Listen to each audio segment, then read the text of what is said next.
अच्छा, इसमें भी थोड़ा सा और भी काम बाकी छे। क्या काम बाकी है कि अभी आपने जो वाक्य लिखे हैं ये भी दो प्रकार के हैं। कौन से वाक्य लिखे हैं आपने अभी? फंडामेंटल सेंटेंस सब सही है।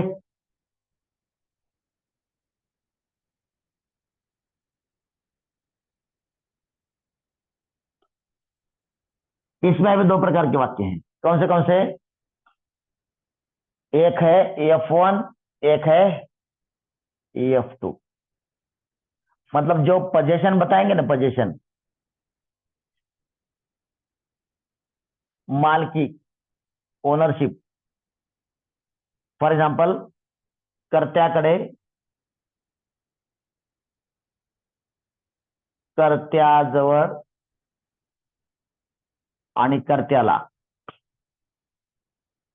डॅश डॅश आहे, होत किंवा असेल। हिंदी में कर्ता के पास, कर्ता को, कर्ता का डैश डैश है, था या होगा। ये वाक्य पोजीशन वाले वाक्य कहलाएंगे। इनको F2 नंबर देंगे हम लोग, बाकी सबको F1। जो बचा कुचा है वो सारा F1। ऐसा क्यों? क्योंकि ये वाक्य कम है, इसलिए इनको अलग करेंगे तो बाकी बचे हुए सारे F1 के। जो आपने फंडामेंटल के वाक्य लिखे हैं उनमें से F2 के वाक्य अलग करेंगे तो बचेगा क्या? F1। सिंपल, समझ लो। So please do it today. हाँ बताओ, आप वाक्य पढ़ के बताओ मुझे, मैं आपको क्लासिफाई करने में हेल्प करूंगा। बताओ। आई एम सॉरी, बोलो। हाँ, त्याचे घर खूप सुंदर आहे। दोनों भी आ सकता है ये, दोनों में भी आ सकता है। त्याचे घर सुंदर आहे, उसका घर सुंदर है, ये आएगा F1 में। और उसका सुंदर घर है, ये यदि उसके पास सुंदर घर है इस मीनिंग से यूज किया तो F2 में आएगा। उसका मतलब उसके पास है, उसको है, उसका है, उसको, उसको सुंदर घर है, इस तरह से मान लो। त्याला सुंदर घर आहे आणि त्याचे घर सुंदर आहे, समझ लो। उसका घर सुंदर है, यहाँ उसके घर के बारे में बात कर रहे हैं। उसको सुंदर घर है, यहाँ पोजीशन के बारे में बात कर रहे हैं। उसको क्या है? सुंदर घर है। तो मतलब आप F1 में लिखना चाहते हो F1 में लिख सकते हो, F2 में लिखना चाहते हो F2 में लिख सकते हो, लेकिन ये दोनों में भी आता है। ठीक है, आगे इसमें लिखो F1 एंड F2 डैश करके। हाँ, वो वाक्य, वाक्याला आपण अपना वाक्य पढ़ के दिखाओ। कोकणात खूप हिरवळ आहे, ये डैश करके F1 लिखो। अभी आपको बाय डिफॉल्ट सब वाक्य को लिखना है। हाँ, बोला। मी 100 लोकांसमोर भाषण देऊ शकतो। भाषण देणे मुख्य क्रियापद, शकणे सहाय्यकारी क्रियापद, दोन्ही आले। या ठिकाणी चालत नाही। आपल्याला आले काय? फंडामेंटल सेंटेन्स, फक्त सहाय्यकारी क्रियापदाचे वाक्य, हे चालणार नाही। तो हुशार आहे, वो ब्रिलियंट है। होशियारला काय क्या है वर्ड है? ब्रिलियंट को क्या वर्ड है? पागल, हिंदी में बोल रहा हूँ यार।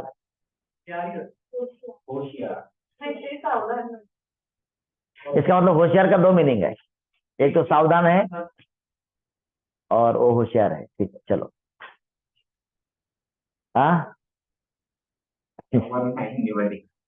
हाँ, ते मिक्स, ते प्रॉपर हिंदी नहीं। हाँ, और बोलो। तिथे 8 पेन आहेत, फंडामेंटल 1 F1। बोलते रहो, बोलते रहो। तो मॉल खूप मोठा आहे F1. उसका ड्रेस नया है. अभी उसके पास नया ड्रेस है, इस मीनिंग से लिया तो उसको फंडामेंटल 2. ये दोनों भी चलेगा. देखो मैं आपको एक्सप्लेन करता हूँ. हिज ड्रेस इज न्यू और ही हैड न्यू ड्रेस. इस तरह से दोनों में भी आएगा ये. चलो आगे. हाँ सॉरी. तो मोबाईल बंद आहे फंडामेंटल 1. हा, माझे गाव इथून खूप लांब आहे. अंतर फंडामेंटल 1. यहाँ पोझिशन नाही आहे. ती चांगली आहे फंडामेंटल 1. पोझिशन नाही आहे. तिचा स्वभाव चांगला आहे. दोन्ही ठिकाणी चालतं. शी हॅज गुड नेचर किंवा her nature is good. Mumbai बडा शहर आहे F1. हा, तुमचं काय होतं कोल्हापूरला पन्हाळगड. ला ला जर आला असेल तर इथं कोल्हापूरच्या जवळ या अर्थाने आलंय म्हणून फंडामेंटल 1. लक्षात घ्या हे जवळ फक्त मालकीसाठी बरं का. के पास, ये पास वाला सिर्फ पोजीशन के लिए. पूना के पास लोनावला है ये नहीं चलेगा. That is not position, that is distance. हा काय मला काम आहे फंडामेंटल 2. फंडामेंटल 1. ये सामने वाले पूछो. खूप ऊस आहे. कोल्हे पण असतील मग. फंडामेंटल 1. पोझिशन. आमच्याकडे खूप ऊस आहे. तर अरे येड्या तेच तर सांगतो ना. काय राव शिकवतोय काय मी. पोझिशन असेल तर फंडामेंटल 2 आहे. बाकी सगळं फंडामेंटल 1 आहे ना. सिंपल है. पोजीशन नहीं होगा तो फंडामेंटल 1. फिर ही पूछ रहा है कैसे पहचानना है. तो वही तो पढ़ा रहा हूं मैं यार. हाँ फंडामेंटल 1 इसमें नहीं है ना. तो ये फंडामेंटल 1 पोजीशन नहीं है. नितिन के पास बहुत पैसे हैं. फंडामेंटल 2. फंडामेंटल 1 पोजीशन का है. झाडाला हिरवी पानं आहेत. फंडामेंटल 2. पेड़ को पत्ते हैं. फंडामेंटल 2. झाडानं किती वेळा सुंदर आहे. ते सुंदर आहे सेम ना मग. फंडामेंटल 2 1च.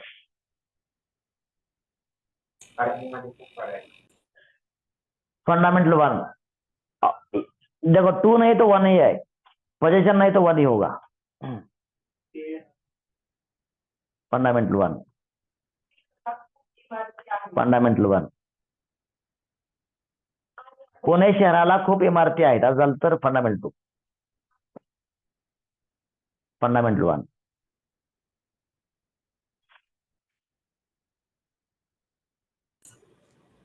माझ्याकडे तुझ्यासाठी पेन आहे. माझ्याकडे तुझ्यासाठी पेन आहे. फंडामेंटल 2 माझ्याकडे आहे.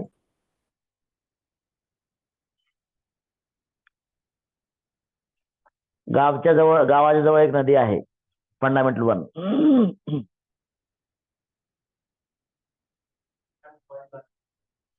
फंडामेंटल 1. मेरे पास मोबाइल है. फंडामेंटल 2.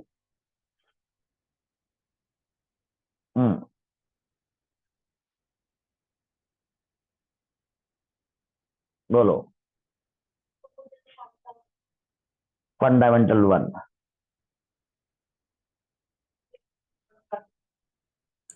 मी उद्धार मनाचा आहे. मी उद्धार मनाचा आहे. उद्धार एवढं कशाला. ते उद्धार वेगळे. उधार उधार सहज आहे. उद्धार नाही. उधार उधार त्याचा उद्धार करणे. उद्धार करणे हा उद्धार झाला. उद्धार नाही. उधार. मी उधार मनाचा आहे. फंडामेंटल 1. माझं मन उधार आहे. फंडामेंटल 2. फंडामेंटल 1. तुझं काहीतरी होतं वाक्य. हाँ दोनों में आएगा. फंडामेंटल 1 में भी 2 में भी. ही हैज बिग हाउस और हिज हाउस इज बिग.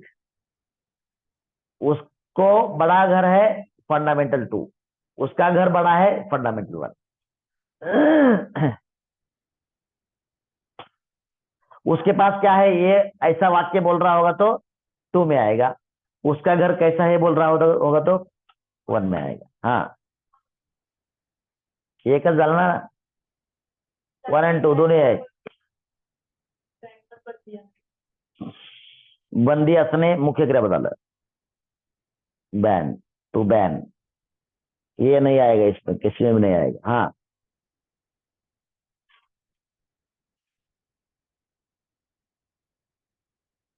पुढं झालं ना, मग सांगितलं ना, फंडामेंटल 1।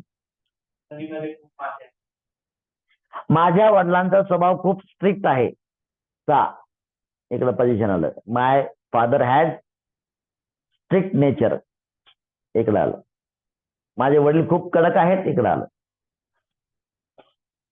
नदीमध्ये खूप मासे आहेत इकडं, पोझिशन कुठे? हा,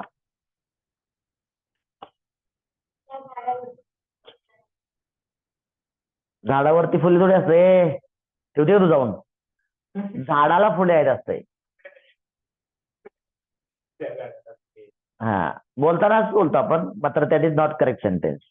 ज्या झाडावर खूप आंबे आहेत म्हणजे ठेवलेले झाले, झाडाला आंबे आहेत, करेक्ट सेंटेंस नहीं। ये आप वाक्य बना रहे हैं इसलिए समझ में आ रहा है, अदरवाइज बोलते तो ऐसे ही ना, त्या झाडावर खूप लय आंबे आहेत रे, झाडाला आंबे आहेत, करेक्ट आहे, झाडावर आंबे नसतात। हाँ, लेकिन बोलते ऐसे हैं आप लोग ना, किसको पता है सही मराठी क्या है? अब यहाँ बना रहे इसलिए समझ में आ रहा है आमच्याकडे तो। ऑलराइट, इस तरह से आपको फंडामेंटल 1 और 2 का क्या करना है, आपको क्लासिफिकेशन करना है। सो लिखो सेंटेंस कंस्ट्रक्शन।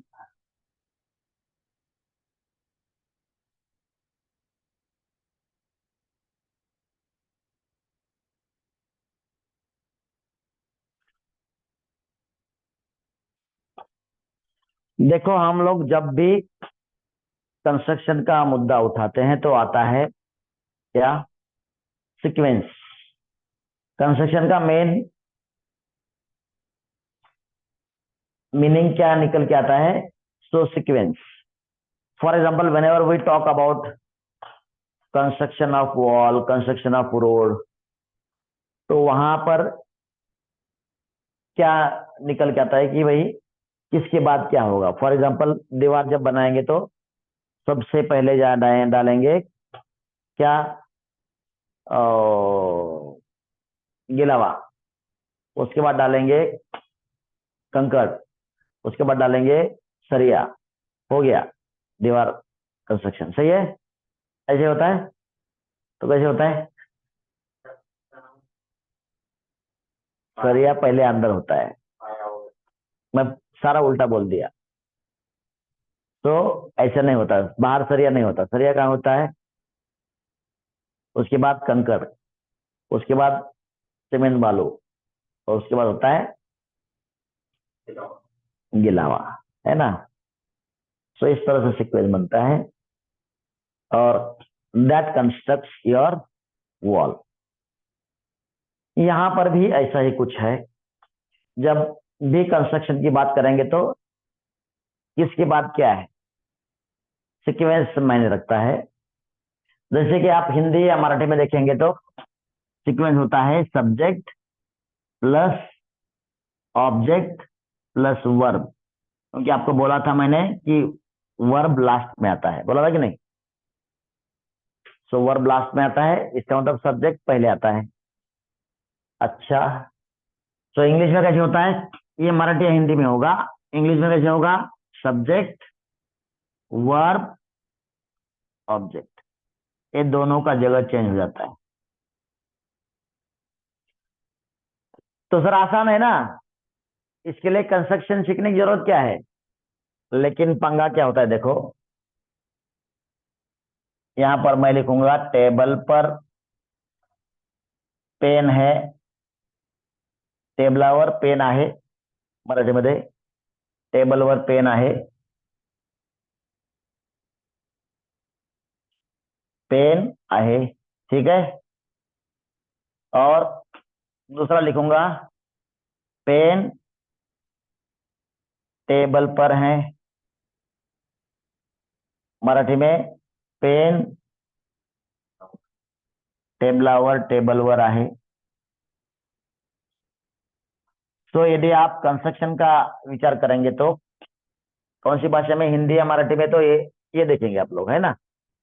तो आप बोलेंगे कि सर यहाँ पर टेबल सब्जेक्ट है, ऑफ कोर्स ये दोनों सेम है तो, और यहाँ बोलेंगे आप पेन सब्जेक्ट है, तो हो गया झगड़ा। सर वाक्य तो सेम है, फिर भी यहाँ एक सब्जेक्ट वहां एक सब्जेक्ट, ऐसा कैसे हो सकता है। सब्जेक्ट यानी कर्ता। वैसे देखा जाए तो लीगल लैंग्वेज में कर्ता मतलब होता है कर्ता पुरुष या कर्ता स्त्री, जो भी हो सकता है। हाँ, बंगाल में जाओगे तो कर्ता स्त्री मिलेगी।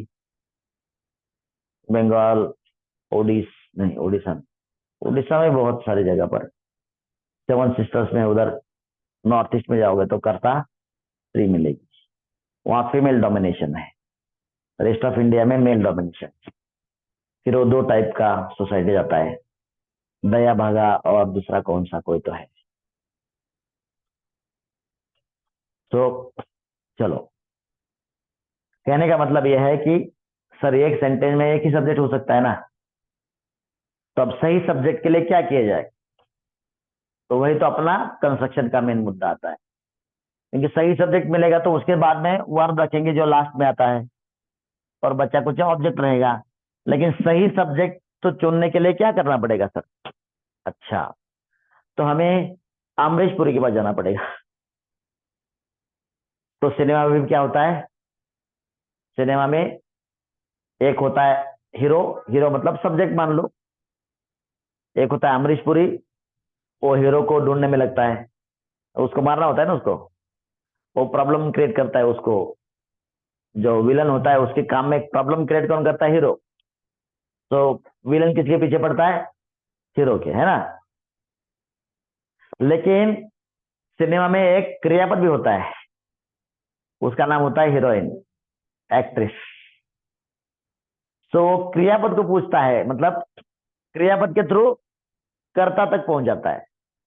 तो हम भी यहां वैसे ही करेंगे, क्रियापद को पकड़ेंगे और कर्ता तक पहुंच जाएंगे। तो अमरीश पुरी क्या करता है, सबको बांध देता है पिलर पे, वो बोलता है, फोन लगाता है, एले बात सुन। तो सब्जेक्ट बोलता है, रुको रुको मैं आ गया, अभी आ गया। वो पता नहीं कहां से कूद जाता है। तो अमरीश पुरी का मकसद पूरा, उसने क्या किया, क्रियापद को पकड़ लिया, उसके कान को फोन लगा दिया, आवाज सुनाई दिया उसको, सब्जेक्ट आ गया, पता नहीं कहां से कूद जाता है। तो हम लोग क्या है उसमें, इस वाक्य में अमरीश पुरी। कौन है हम, अमरीश पुरी। तो हम लोग फोन लगाएंगे किसके कान में, क्रियापद के कान में। जैसे उसने लगाया था ना, उधर क्रियापद कुछ और था, यहाँ क्रियापद कुछ और है, लेकिन जो भी यहाँ क्रियापद है उसके कान में हम लोग फोन लगाएंगे। कैसा फोन लगाएंगे, तो फोन का नाम होगा कौन या क्या, मराठीमध्ये न बाणाचे, कोण किंवा काय, असा प्रश्न विचारणार आपण क्रियापदाला। क्रियापद को ये क्वेश्चन पूछेंगे हम लोग, मतलब कहने का मतलब फोन लगाएंगे उसके कान पे, जो आंसर आएगा that is going to be your subject, वो आपका सब्जेक्ट रहेगा। अभी सब्जेक्ट जब आता है तो किसके पास जाता है, किसके पास जाता है, क्रियापद के पास जाएगा ना। रुको रुको मैं अभी आपको छोड़ाता हूं, टेंशन मत लो, हाँ बोलेगा ना। तो यहाँ क्रियापद जो है वो बाय डिफॉल्ट सहायक क्रियापद है, बिकॉज कौन सा वाक्य सीख रहे हैं हम लोग, fundamental sentences. Of course fundamental सारे में सहायक क्रियापद ही होगा, उसमें फंडामेंटल वन है, फाइन है तो फंडामेंटली। नंबर 3 में जो आपने प्रीपोजिशन सीखा है वो वाक्य में होगा तो ठीक है। अभी प्रीपोजिशन कभी भी कोई ना कोई नाम के साथ आता ही है, नाम के साथ ही आता है। So this will be your English revolver, और इससे आप सो मेनी सेंटेंसेस फायर कर सकते हैं। कैसे, देखते हैं।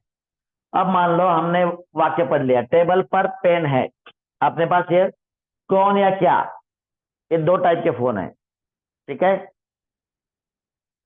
यदि व्यक्ति के बारे में पूछा गया है, वाक्य में बोला गया है, तो कौन यूज करेंगे, और व्यक्ति के बारे में नहीं बोला गया है तो क्या यूज करेंगे, कैसे करेंगे। देखो अभी इसमें व्यक्ति के बारे में बोला गया है क्या, नहीं। टेबल पर पेन है, ये है तो आपको क्वेश्चन पूछना है कौन सा, ये दोनों में से एक क्या है, सिर्फ सिर्फ क्या है बोलो, कोई दिक्कत नहीं। टेबल पर पेन है, क्या है, आ गया सब्जेक्ट, ठीक है। पेन मिल गया।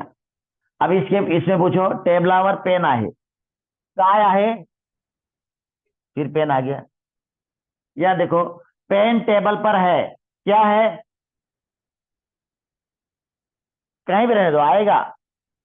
जब आप क्रियापद के पास जाएंगे क्रियापद को जकड़ लेंगे, बिकॉज हम भी अमरीशपुरी है अपने जमाने के। पेन टेबल पर आहे, काय आहे, मिल गया। जो आंसर मिल गया वो है आपका सब्जेक्ट, बस। सब्जेक्ट मिल गया तो आपका काम ही खत्म हो गया। नंबर 2 पे क्या लिखना है, सहायक क्रियापद, वो तो मिलेगा आपको, लास्ट में लिखा हुआ है मराठीमध्ये आहे। पेन नंबर 2 आहे। नंबर 3 सहायक क्रियापद है क्या, देखो वाक्य में पर वर आएगा, पर मराठीमध्ये वर। ये पर किसके साथ आया हुआ है, टेबल के साथ आया हुआ है, बस खत्म कहानी। टेबल हो गया, सारा हो गया कट, हो गया कि नहीं, टेबल हो गया, वर हो गया, है झालं, सगळं झालं। तो इस तरह से आपका वाक्य कंस्ट्रक्ट हो गया। अभी पृथ्वी पर जितने भी वाक्य फंडामेंटल 1 के बोले जाएंगे सब इस तरह से आप कंस्ट्रक्ट कर सकते हो। तो क्या बनेगा ये, अब तो बन गया बाय डिफॉल्ट इंग्लिश, बोलो। पेन इज ऑन, कोई दिमाग मत लगाओ जरा, ओके। हम लोग कल मीटिंग में थे, आम्ही काल मीटिंग मध्ये होतो। सो कल, आज, परसों, तरसों, नरसों, ये सारे समस्यक शब्द है, वाक्य के लास्ट में आएंगे क्योंकि इनके लिए कोई रिजर्वेशन नहीं। ये देखो कौन है, क्या, सहायक क्रियापद, प्रीपोजिशन, नाम, जो बिना नंबर का है उसका रिजर्वेशन नहीं है, लास्ट में खड़ा करो उसको। लाइक हम लोग जाते हैं ना उधर सर्कल देखने के लिए, पहला रो, दूसरा रो, तीसरा रो, चौथा रो, जिसके पास कोई टिकट नहीं वो बोला लास्ट में खड़े रहो। उधर हाथी भी नहीं आएगा ना घोड़ा आएगा, बचे भी रहोगे, है ना, फाइन। तो कौन थे बताओ, यहां पर कौन पूछेंगे, कौन थे, आमी लोग। नंबर 2 में क्या होगा, तो यहां पर लिखेंगे हम लोग, आमी लोग, हम लोग, हाँ। तो हिंदी में हम लोग है, बाकी इंग्लिश में वही ही होगा, हाँ। नंबर 2 सहायक क्रियापद क्या है, होतो, थे आएगा, प्रीपोजिशन ए, में, मध्ये, और मैं किसके साथ आया हुआ है, और समय से शब्द लास्ट में। तो बोलो वी वर तो सेल इन मीटिंग टुमारो।